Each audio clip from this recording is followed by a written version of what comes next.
I'm super stoked about this stuff. So, so I want to talk a little bit about the before part of the process. Dave, you're a Joe Stump fan, right? You know him well?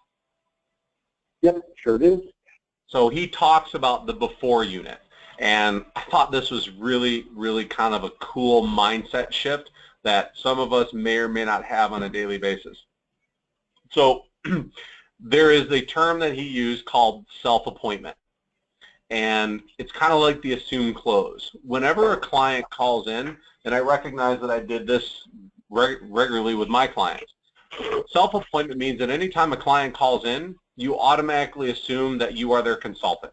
You already automatically assume that no matter what happens, you are their consultant, and you act as if they're your client no matter what. The other part of it is understanding the laws of three different mindsets. There's the giver, there's the taker, and then there's the matcher. The giver is the person that gives. Obviously, the taker is the person that takes.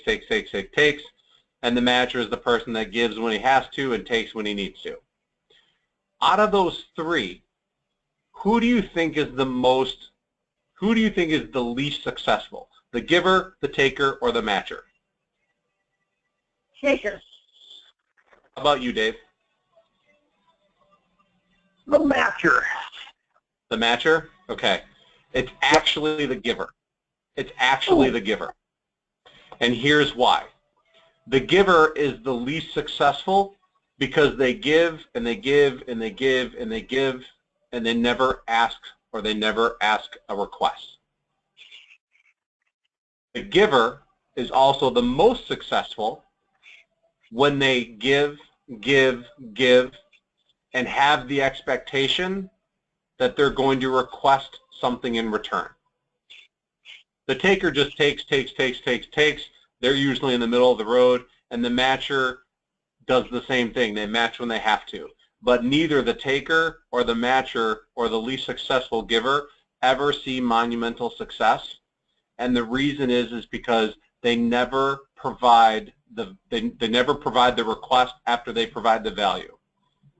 Think about that in your business with regards to your clientele. How much time do you give of yourself and lose your family time and lose your personal time to give to your clients and never ask for the request that we all know that we have to? Think about your last 5 transactions and ask yourself if you asked your client during the process for a referral, for a commitment to introduce you to somebody before the loan closes, to introduce you to somebody whom they care about. How many of you guys are batting 100%? Nope. About percent, but I liked exactly what you just said, and what I heard was you're not asking for the referral, you're asking for the commitment of a referral, which carries a little more responsibility and there's a better chance of getting it. Correct. The commitment up front is imperative. That's why the process of the before, getting people to commit to that mindset, means that while you take them through the process of buying a home from contract to closing, you can ask them for not just the commitment, but the commitment to give you an introduction to somebody they care about before the loan closes. Every time you ask them for that, every time you orchestrate a referable moment, you have the freedom and the right to ask them for that, for that referral, because they've agreed to that in the very beginning. So back to the first two, which was self-appointment, meaning that before you even open your mouth, you believe that this client is yours. So you act the part. You act like you're going to give unconditionally to them, but not just giving yourself away freely, but giving them everything you can with the request being followed up with that. Does that make sense? Yep. And here's the main piece of it. You've heard the quote, "The devil's in the details." Well, the fortune is in the follow-up. The point of it is that when you give and you give and you give, the request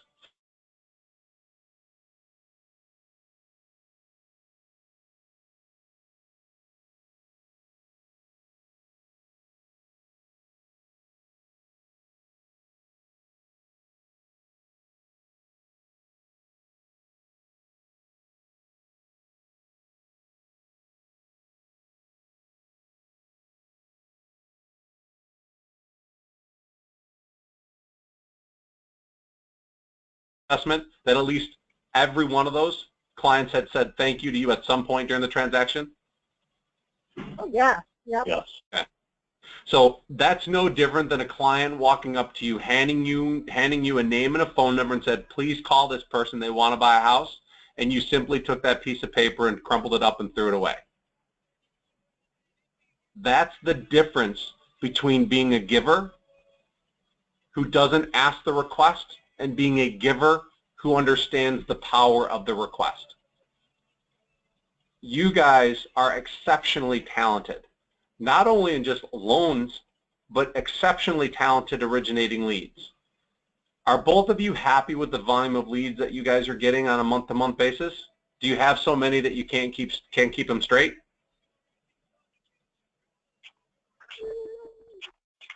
Maybe. I'm in the maybe column. Say that again?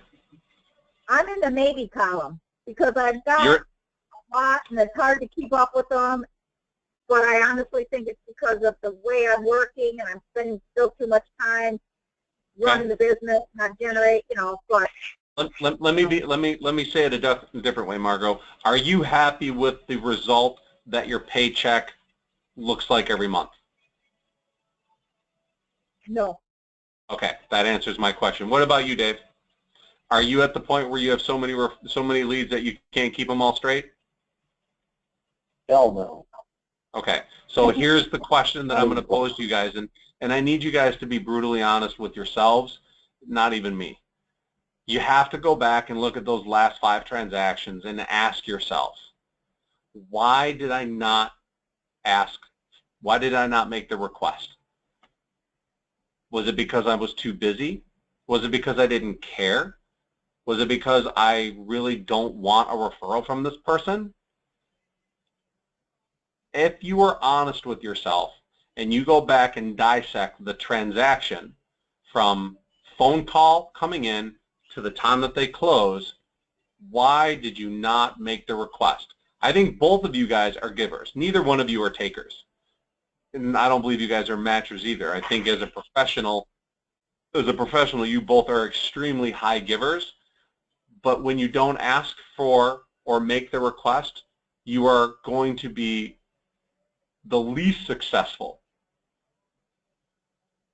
of being somebody who simply adds a phrase or adds a request to it. You're already doing the hardest part. You're giving yourself unconditionally to people. You're giving yourself unconditionally to their needs. You make sacrifices day in and day out with regards to your personal time, with regards to money, I'm sure, but yet we don't ask and we don't make that request. So the challenge that I have in front of me is, how do I get people who I see as being extremely talented loan officers, being extremely talented givers, to get them to believe that what they do has earned them the right to make the request. So I went to bed last night after I got done doing this research, and I looked back at my day and I was like, holy cow, I got 3 referrals yesterday. 3. Just in one day, 3 referrals. I got one from a past client, I got one from my mechanic to one of his lead mechanics, and I got one from an attorney, of which I have not been a practicing loan officer since 2013. But I'm sitting here talking to Cole and I'm like, I don't understand how I'm still able to generate that kind of response when I haven't done it in 3 years. I haven't sent out a newsletter. In all fairness, most of my clients got Alan Garbasic's newsletter now. but they're still calling me. And I finally figured it out after putting all this together. It's because when I met with my clients, every chance that I got, I reiterated to them how much I needed their help. I was going to give them everything. I was going to go to the wall. I was going to bust through the wall. I was going to go do everything I possibly could right, manage proper expectations, and all of them, I guarantee you, didn't go flawlessly. I know for a fact, Constantine, who just referred somebody, I've probably worked with 35 of his friends, family, and coworkers, and I guarantee you some of those files didn't go smoothly. But here's what the referral said this morning. We received your contact information from Constantine and his wife, who worked with you in the past, and we're quite pleased with your service. We are a German family living in the U.S. for almost 5 years. We'd like to know more about buying a home. My response to them was, good morning, Martin. It's a pleasure to make your acquaintance. I'm honored that Constantine still had the confidence in my team and I to refer the people that he cares about. That's the first sentence in my email. The point is that sets the stage for the whole triangle of trust without talking about the triangle of trust. You guys are missing out on tremendous returns on your investment every time you make a decision, and it is a conscious decision. It isn't that you guys don't know because you guys have been in this class way too long. You're now making a conscious effort not to ask. So I want to know what I can do to help you guys, because I find that if you're not hitting your goals financially or lead-wise or freedom-wise and you're not asking, there's a disconnect with both of you that can be easily overcome, but much the way, Dave, you and I talked the other day about, now that I went through the burden of having to build that patio and all this pain and soreness, I'm not letting it go for nothing. God, you've spent how many hours with me on the phone, and I don't want it to be wasted. But if you're not asking, you're positioning yourself to be mightily successful. I don't know. That's what I showed up today with in my head. Sorry. Well, I have a thought here, because I do ask. I ask in every single email, in every single update, in every single conversation. Maybe 5% I don't ask for a referral, or who do you know, or if there's somebody I can help. But what I think I'm very, very weak at is nailing down that obligation up front, like that opening email sentence. Yep. And Yep. making them, so instead of me being like a friggin' little dog, they're ready to please them and ready to knock their socks off with great job, I should switch that mindset to one of being a Doug Jr. is all I can say, is that shifting that mindset to where it's not the loan, it's the relationship. And the You fact that guys, they owe. right. You guys do not sell mortgages anymore. You guys are not loan officers. You guys are problem solvers. You guys are gratitude seekers. I don't know if either of you have your computers up, but there's a term out there. It's called, it's CARE. And that's I don't know the technical term of when you abbreviate things for a purpose. And it says CARE. We create a referable experience. We live in an experiential economy, people. We live in a business world where the internet has commoditized everything. So the only thing you're selling people is an experience.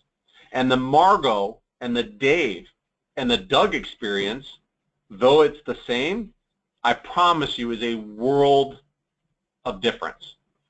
Going through my experience is probably not much different, and in some cases probably worse than going through either one of your experiences, because you guys are exceptional at your job. But my experience attached itself to the emotional side of the people. That's why my business thrived. That's why I was insulated with the economy, because I got referrals from people who knew that I cared about the people and not about the mortgage. And when you give and you give and you give and you don't make the request, it proves that all you care about is the transaction.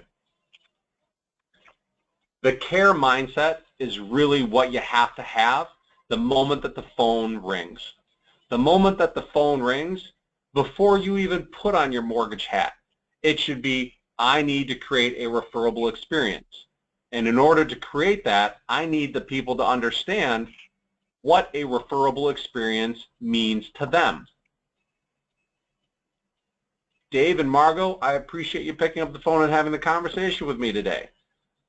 But before we get into why you're calling me, I just want you to understand a little bit about where my head's at. See, I know you guys can go down the street and get a mortgage from anybody else. But what I understand also is that I want to help you figure out what your options are. I would love to earn your business. But my first concern is making sure that you know that my number one priority is getting you to go back to who referred you and saying thank you. I believe that if I'm able to honor what your wants, goals, and needs are and not put the needs of getting a mortgage in the forefront, then I'm better apt to consult with you and figure out what your best solution is to your problem. And we'll get into what your problem is here first, but before I do that, I'm trying to get you to see the value of what it is that I do. And if I'm able to do that effectively, Margot, I'm not going to get you just to hear me. You're going to listen to me. And when you listen to me, it's going to resonate with you. It's going to affect you. And you're going to be more comfortable and more vulnerable with me when you listen to me, because you're going to sense the genuineness. You're going to sense the purpose. You're going to sense the whole mindset of everything that I'm taking you through.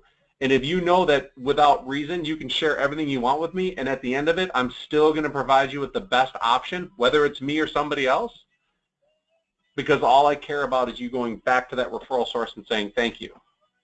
If that is not the first conversation that you have before you talk about anything else, you're missing out on a great opportunity, and you're going to lose the ability to create referable moments to their highest capacity. You just are. And I'm telling you, when the phone rings, Margot, the first thing out of your mouth is, I'm a gratitude seeker. I don't want a mortgage. I care more about the person and whoever referred them than I care about the loan. So I'm going to assume that I'm going to be your consultant, so I'm going to give and give and give, because if I do that, I also know that I'm going to make the request. And that's where the power is.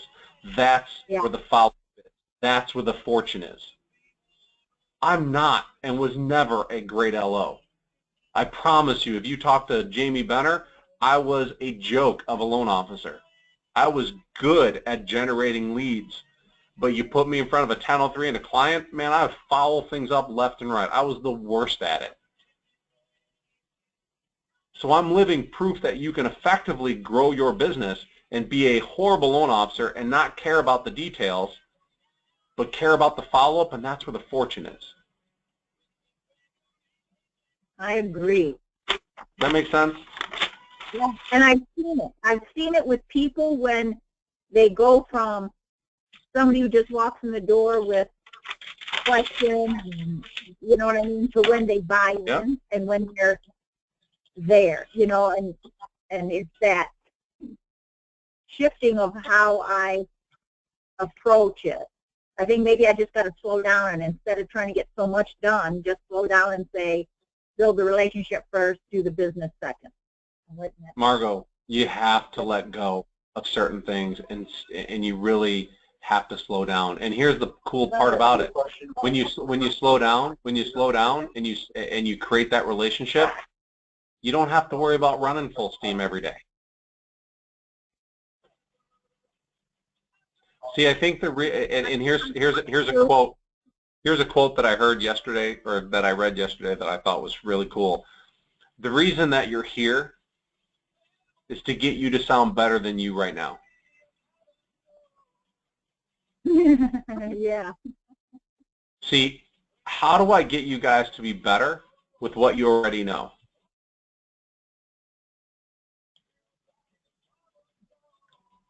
It's not a matter of you guys don't know how to do this. It's a matter of you're choosing not to.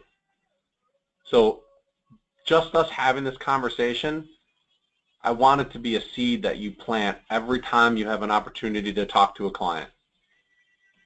Don't waste it. Don't. Now, the cool part is that it's like a volume knob. If you have more business than you know what to do with, stop asking. Just stop. But until you're satisfied, Dave, it should be the only part of the conversation that matters. You need to not allow yourself to talk about mortgages until you've had that conversation. For what it's worth, guys. That's huge. What about you, Dave? You're awfully quiet. It just, yeah. I mean, you're not saying anything I don't know, and it just, I know. it just kind of resonates, and kind of, quite honestly, just makes me, pissed at myself, and wants to, want to put my head down like you dumbass. So, yeah. I mean, point taken. You deserve it, don't you? Both of you guys, don't you deserve the acknowledgement that you do a great job for people? And as much as I would love thank yous and I appreciate you and wows to pay the bills, that's not the result that we're after. Right. Right, because we're getting those. We're getting the thank yous, you're the greatest, oh my God, we love you. It's that, yeah, it's like kind of, yeah, it's like stepping up and going, oh, thank you, and then not taking one more step to, well, here's how I would equate it. Here's how I would equate it. For every loan that each of you closes, you're going to make $3,000. Every time you close a loan, you're only going to get $1,500 of it because the other $1,500 you just gave away. Yeah. How many of those loans would you let happen before you started asking to get the other $1,500? Well, right now, 5 to 7 a month. If you want me to bare my soul, I mean, that's the reality of it. Yeah, it's like 5 to 7 a month, Yep, and not asking or not setting up the system to then get that from, I'm thinking of 2 specifically in the last 30 days that, just raved about us. Well, yep. If Kaylee, on me now. I mean, right. If Kaylee doesn't have the mindset of care, if you don't go to Kaylee and go, we have a new culture in our office and that's called care. Everything you do every single day is to create a referable experience. And you are a giver. And by being a giver, you're going to become a giver that has a request. And you're going to coach her on how to ask the clients. You're going to coach her on the power of the request. And for that matter, you're going to coach her on the need of the request. Being a paper pusher is easy. Being a consultant, being a referable person, takes some time to figure out. You got to learn how to do this stuff. But Kaylee, Margot, Dave, you guys all have the capacity to do it. So yeah, I thought about it last night while I was doing this. I'm like, I really want to come to class today with something meaningful, and it really hit me this morning when I looked at the 3 people that referred me yesterday, and I'm sitting here going, gosh, you know what? Unless Dave and Margot are hitting their stride, man, there's got to be some truth to this. And I really think the whole giver, taker, and matcher mindset is a shift. I mean, we all know takers in our life, and we all know givers in our life. But if you look at the number of givers that are out there that give unconditionally, but don't make the request, they're not successful. Now, if you simply took this to the agents that you work with on a weekly or monthly basis and simply had this conversation with them, and that'd be a huge face-to-face cocktail meeting, wouldn't it? That'd be a good one. Right? That's value added to your realtors that nobody else is giving.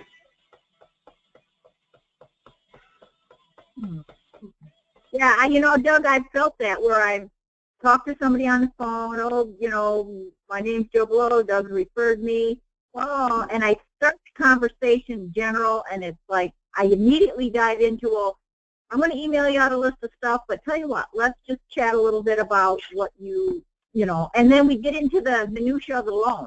And then I'm thinking in my brain while my mouth is working on, you know, auto, is I missed the whole front section that I'm supposed to do about, you know, building the trust and all that kind of stuff. And it's so hard to go back and jam it in after the fact. It's almost like, yeah, whatever. Yeah, you know what I mean? agreed. It should be done first. See, I want you guys, if I'm talking to a client on the phone, I want you guys not to feel like you have to refer me. I want you to be so compelled to want to refer me because we've delivered an experience for you that makes it easy to tell the people in your life that you care about. See, I think about movies. I just saw a movie called The Free State of Jones with Matthew McConaughey. Yeah. I love that movie. I look back at, I've literally told 15 people about how good that movie was. I just watched another movie called Southpaw with Jake Gyllenhaal. It was another great movie. I told another couple people about it. When I'm moved as an emotional experience to tell people about something, I'm not posting it on Facebook. There are people that do, but I'm just telling people about it.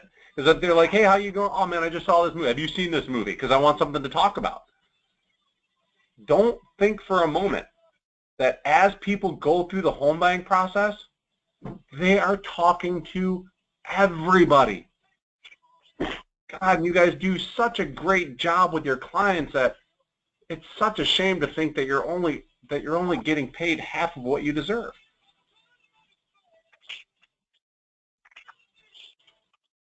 All right, Yeah, that's my 2 cents. double it, because that's what you would be doing, is you'd be doubling. Well, the doubling part of it is you'll double your leads, that's for sure. But you'll definitely see the impact in your conversion ratio as well. But I'm telling you, you guys, if you're not starting your conversation off like that, you're not a mortgage professional anymore. Stop acting like an employee. I had this conversation with John Scandamus yesterday. We had a one-on-one coaching call, and it just kind of came off the top of my, just came out of my mouth unexpectedly. I said, you guys, I said to John, I said, you know what, John? Here's who you are. You're an employee at your restaurant. You host, you bus tables, you flip burgers, you take the food out, and you run the cash register. That's what you do. The problem is that nobody's manning the restaurant. There's nobody trying to figure out ways to bring more people into the parking lot. There's nobody figuring out ways to make the cost of the food less expensive or to avoid waste. You're a great employee. You do everything well as an employee, but you're not an owner. You have no idea what to expect for the seasons. You spend more time worrying about servicing the clients that are in the business, but you don't spend any time trying to figure out how to get more people in the parking lot. And the easiest part about getting more people in the parking lot is that while you're flipping burgers, while you're serving people food, while you're at the cash register, while you're standing at the host station, ask. You've got to make the request. That's it. Yeah. And you know, Doug, as much as I hate to say it, if I just implemented that one, and I'm not talking about jazzy bells and whistles and BS, strategy. If I just did a better job at that, that probably would double my lead quality or lead quantity overnight. And it's interesting, I've got a realtor that I literally can't stand that, we don't have a relationship, and I get deals from him. I've got a lot of shit, quality stuff from him this year. I'm kind of like oh, by the way, Dave can pull one out of his ass for you if he's in trouble, but I don't have a relationship with him. And part of why I don't is I don't agree with his business style, but the one thing that is so amazing about him, he's only been in real estate 3 years in Fort Wayne, and he could be you know, at the end of this year, he might be in the top 2 or 3 in the city of Fort Wayne. Came out of the car business, and he is the thing. I mean, he's blowing up systems, or he doesn't have systems. He's pissing people off, but this guy is a freaking machine. And when I say this, I was telling Kaylee, or not Kaylee, I was telling my wife over the weekend, you know, about him because, you know, I had a meeting last night for cocktails with a very large agent who's very calm, cool, all about building relationships, kind of like I want. And my wife said, nothing like Nick. And I go, hell no. I said, but here's the thing, Nick is doing great. I said, Nick's the kind of, you know, idiot that would go into a strip bar, roll a $20 bill up, and put his business card in it, shove it in the girl's G-string at a strip bar, and a year later she calls him and says, hey, I remember you gave me a $20 tip and a business card. He doesn't miss an opportunity to ask for a referral. I mean, if he's in line at, you know, Qnova, he's probably turning around to somebody and saying, hey, I'm a realtor. Here's a business card. Who do you know that needs to buy a house or wants to buy a house? I mean, he just, no fear, no, you know, and because of that, he just, you know, and so I kind of share that because, you know, I'm conflicted with that. It's like, God, if I just did a little bit more of that, a lot more with the people I already have, I know what that would do. And I'm embarrassed as you're saying it because it's like even the people that in the last 30 days have said, Dave, I love you. You're the most amazing thing since sliced bread. We're going to tell everybody we know about you. You know what I've said? Oh, that's awesome. Thank you. That's what I said. If I was down there, David, I would smack you. I literally would just smack you. Yeah, I know. I mean, I'm holding my head right now because I'm literally sick to my stomach because I've had literally, I mean, I can think of 2 to 3 where they've literally, where I've saved these deals. Well, with this idiot realtor I'm talking about, I've saved 2 deals for a total of $450,000 that had been denied at other lenders, and we got them closed. And the borrowers love me. And my response was, oh, that's so great. Will you write a letter of recommendation or a referral on Zillow to us? Great, thank you. And I've not gotten the commitment of, hey, you know what? Who do you know? But guess who I'm calling when we get off the call? I'm going to call Bonilla and Byerly and follow up and now say, you know, hey, I know you love me. I know, you know, all that's great. You know, your house is awesome. Now, who do you know and when can I expect to get a referral from you? Because I want to take care of somebody like I do with you, you know, I did with you. But, yeah, I mean, Doug, those are 2 layups. I didn't even have to ask other than, oh, right. Cool. When do you think you'll be able to refer somebody to me? And I didn't do it. Here's what I would tell you on both of those calls. Apologize when you pick up the phone. Apologize first for not telling them the real reason why you did such a good job. Bingo. Tell them the reason why you were so motivated to exceed their expectations. Be honest with them, and if you're honest with yourself, that's a very genuine and heartfelt conversation. And apologize that I wasn't being very honest with you when we met. And that's really going to perk their ears up and say, I honestly, I have to apologize. I wasn't honest with you guys when we decided to work together. And somebody in my life who cares about me deeply told me that I needed to make amends. And here's the truth. I give of myself unconditionally to my clients, but I failed at one thing, and that was telling you that I do this because I want to work with people who you care about. I want to work with those people who you know deserve the same level of service and the same level of experience that you got from me, but I didn't do a good job letting you know that that's the way that my business has been built, and I apologize for that. I hope you can forgive me. Is that salesy or is that heartfelt and humble and genuine? That's what's going to get you back. Those are the artful conversations that when you miss the beginning, you can craft ways to get back into their good graces by being humble. Because the truth is, if you're really honest with yourself, you should apologize. You should apologize because you didn't do your job. Because your job isn't to flip burgers. Your job isn't to wait tables. Your job is to bring more business in the door. That's what I would say. The devil's in the details, Margot. Margot, for you, the devil's in the details. And for both of you, follow-up. The fortune is in the follow-through. Not the follow-up, the follow-through. The fortune is in the follow-through. The devil's in the details. Every time you're buried with details, Margot, that's the devil dragging you back. The fortune is in the follow-through. Okay.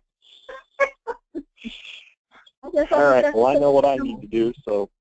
All right, guys. Have a good afternoon. Thanks for spending quality time. What's that? Hey, I pleasure was going to sitting say, with have you a good guys. day, Cole. I'm going to go do some stuff. Same to you. Go do some groveling. Thank you, Doug. Thank you. Hey, guys. Peace out. Okay. Bye. Bye.